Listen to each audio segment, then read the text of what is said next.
abusuafo me mama kwaba eba pema pem TV so ye ka mamre ni amane a aya ha na obenya ne dosupu nti abi nyina aya afa okasafoni no anase abefu ditamfidi no fato pema pem eho na obenya ne pa na de womu enyina eni se endra Nkoranzaman eko asetena endra penada na Nkoranza eko asetena no ni nyina nsem mienu miensa a yese nananu bobo hu ema Nkoranzaman efa ne ntuma pa efura na de edikan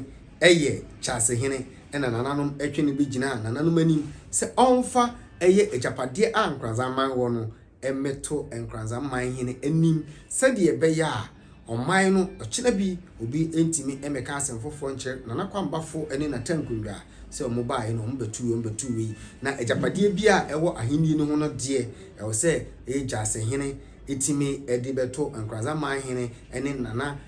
Nkoranzahemaa anim Nkoranzaman na Kwame Baffoe Kwame Baffoe agentadua a otoso 9 ene na Yaa Sarpomaa a otoso 3 etena adwam ewo general meeting nase na omohye nananom anase Gyaase hene se onko na onfa na otwemienu emfa niema engu nkrata so emfa mekere nananom ma omuhu omajapade a ewo ekondwa no na Gyaase enso gitumu so de osie beye owo nti na otwemienu ena nananom ede ama Gyaase hene se onfa eni se adwumadi no na sapre no mu nananom ma Gyaase etiase se yedikan abono so na ekotia mienu na ekotia miensa de a na chese na Kwame Baffoe Kwame Baffoe agentadre nyansayira nyampomu nyansayira a chese ono na otumfo awo no a otumfo PC no na Kwame Baffoe ode na ba no ebowa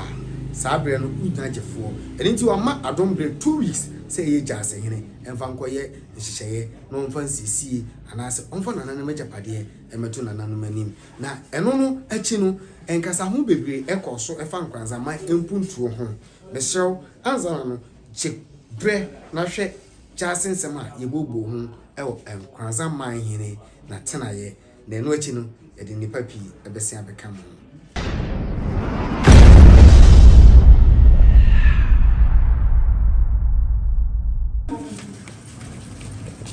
Anenti abusuafo sa wo hwa afi ena Kwame Baffoe agentadua abo awura na himfie Nkoranzaman hene himfie ena ene city no koso na sa general city we Nkoranzahemaa enso edina nimunyam ebeba bipio enti nananom eje adwa na achesa mamani amane ahodo a ese ekoso ene nkasa ho ahodo no eno so enche ebekoso enti uhwa yewura na Nkoranzaman hene atena dwamu a afedie ototo ne niema se ne beya nkasa ho no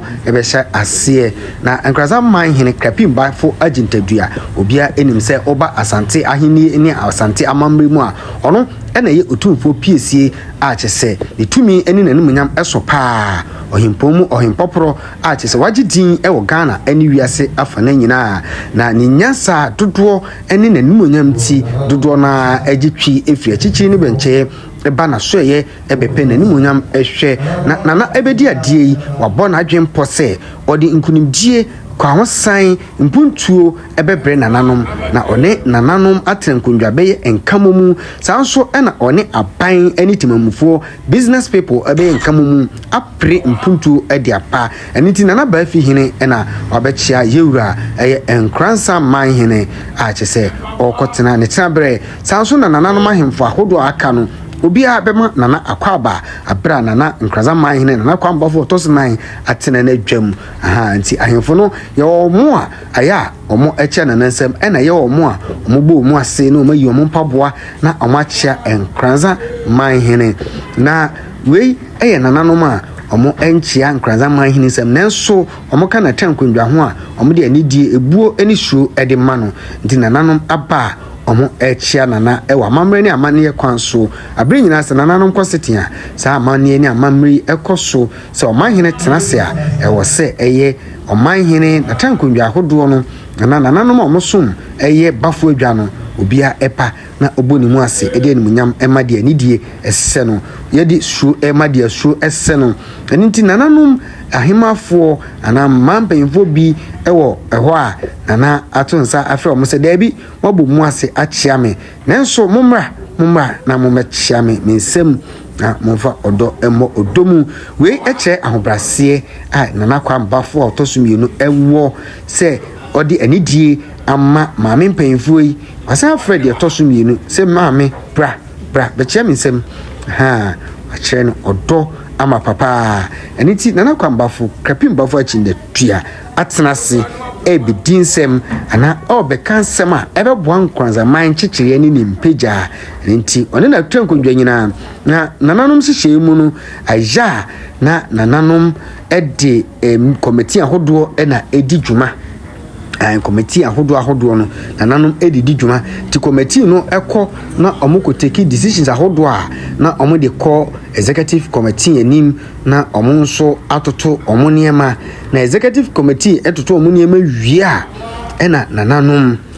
sign abeshia general meeting abubu ho na decision ahodo a omu take ye at the executive level no nananom e de abeto Nkoranzaman anim enti hwa yefiri man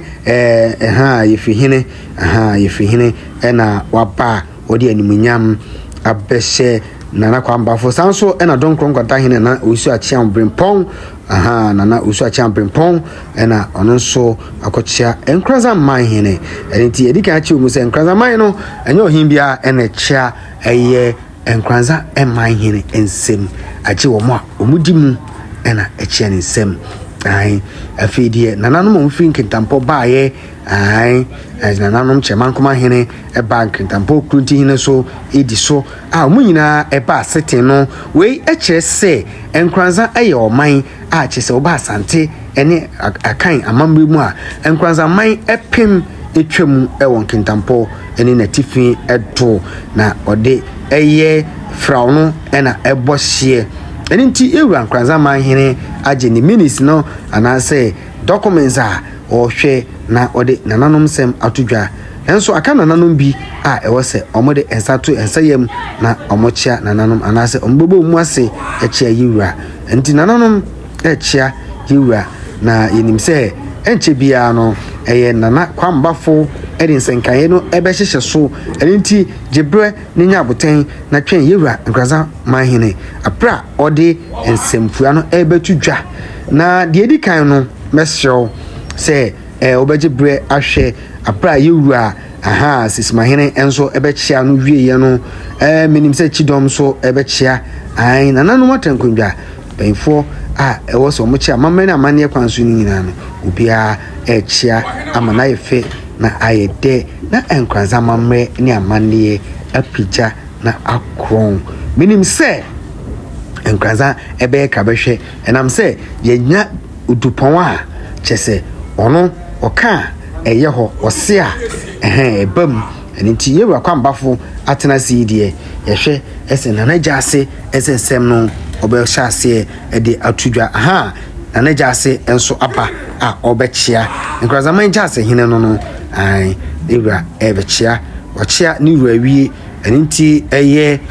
Gyaase achia wie die na aka eye chidom hene a ono nso ena ye jema hene chidom a oye jema hene ono ena ebechia no chidom achia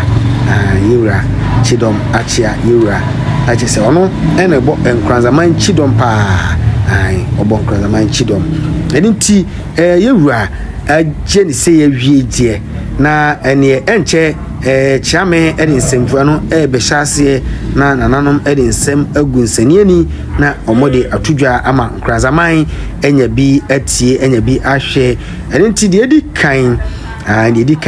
chiamefo enso echia chiamefo echia menim se omo mukura nananom chiamepoma no omo chia wi a Gyaase ebebedwam ama nananom edin nsem ho abobu de entia ebepemne Gyaase hene emfa eye Nkoranzaman hene Nana Kwame Baffoe Krapim Baffoe agintadua eye ne japade a nananom edisi eye Baffoe adwaso no omfa enya mekire no ene ne maame ne maame ede enso ka ho man hene ne maame utumfo yere na Yaa Sarpomaa otosom yensa man hema ono so eka saa dwumadie ho a ewusu Gyaase hene eye ne hyehye tenten ansana nananom edi o mafa hye kase munukuo no eni ti Gyaase abeyiru agina ni wuranim moma yentie ensem a eye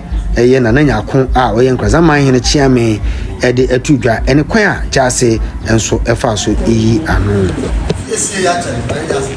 esi ni blessed se se ni e ma nyina de wo nyina Nkoranzaman de sensa so yet se mi brother se nche bia na mufi kuma mufi kese ni nyina wo de kwanso eba se bi ewura so nti ntra ba bia ni mufi wona na la hema fia ya na se tra ya mamreda na Gyaase ewura be ba be ewura fia ada Nkoranzaman ni atapade ya sensa ampa minim bra ka de chewo na mo lente maybe asi o ya mama de market de chewo bra bia ida mai gosi e je se Nkoranzaman mu de la ka mure na dan se ba o he me ba o bia sale ai me ba ora jame ora me bro mi ti aba ko ra wow, ada mama. Untuk pagi ni biasa semua. Sakit untuk pagi ni kira dulu. Wow. Untuk biasa semua.